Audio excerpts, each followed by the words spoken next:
Support and kindness does make a difference to our frontline workers.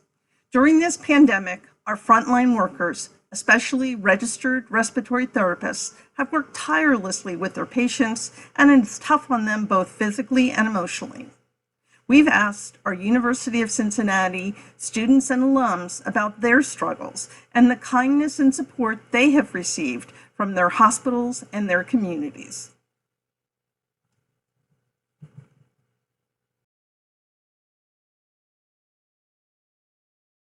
They developed this thing called Frontline Foods in New Haven. New Haven's known for pizza. It's like the pizza capital of the world, and restaurants. So there's been companies and restaurants and people's family members who have donated food, donated skincare, donated, just pictures drawn by kids, and, the firemen and the police and the EMS guys and females have driven by the hospital and, waved flags and just shown support. And people are sending in video supports, and it's just, people are so supportive of the healthcare workers.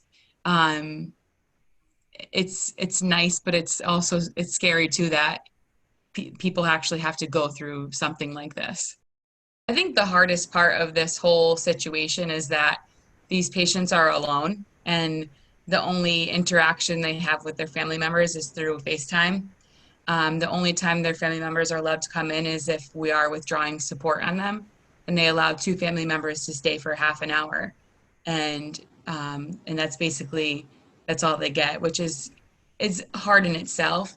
I'm used to as respiratory therapists, we do a lot of end of life stuff. And it's very different being in a room when you're withdrawing support on somebody without their family there.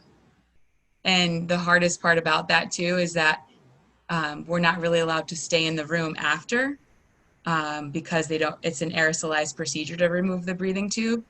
So a lot of these patients, unfortunately, they die on the ventilator, or if we withdraw support, it's been really hard for the therapist to leave the room. I mean, there's people I've withdrawn support on where I've kind of chose to stay with them, because if that was my family member, I would hope that the caregiver would stay with them also, because, they're alone. I mean, that's the worst.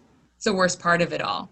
So Yale has something called, it's called a device. It's an app on we use iPhones as our mobile heartbeat device that we can talk to people through.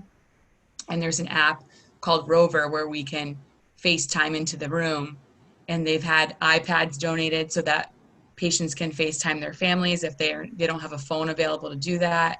So we really, in the beginning, we're kind of like figuring it all out, but now we've figured out that, it's hard to leave somebody alone. So getting either technology to connect them with their family or being the person that stays is the option. It's either or. The other day, I noticed a nurse talking to the family member, and so the family member called on the patient's phone, and they were doing like this little video chat, the FaceTime with the patient. I don't know if he was able to hear, but they were all like getting together and singing his favorite song and like playing the music for him. I think that was really nice. And they were telling the nurse like what he likes, what he don't like. So if they want to, like the nurse want to turn on the TV for the patient, and I think that's really helpful. On the shift, the hospital is providing us with the extra pair of scrub and a shower facility.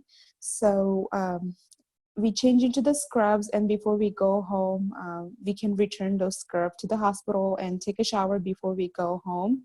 And plus also like the clothes we don't wear, actual uniform, I still throw them in the laundry and come back home and take a shower again, just to make sure that I'm safe and I'm not exposing my family.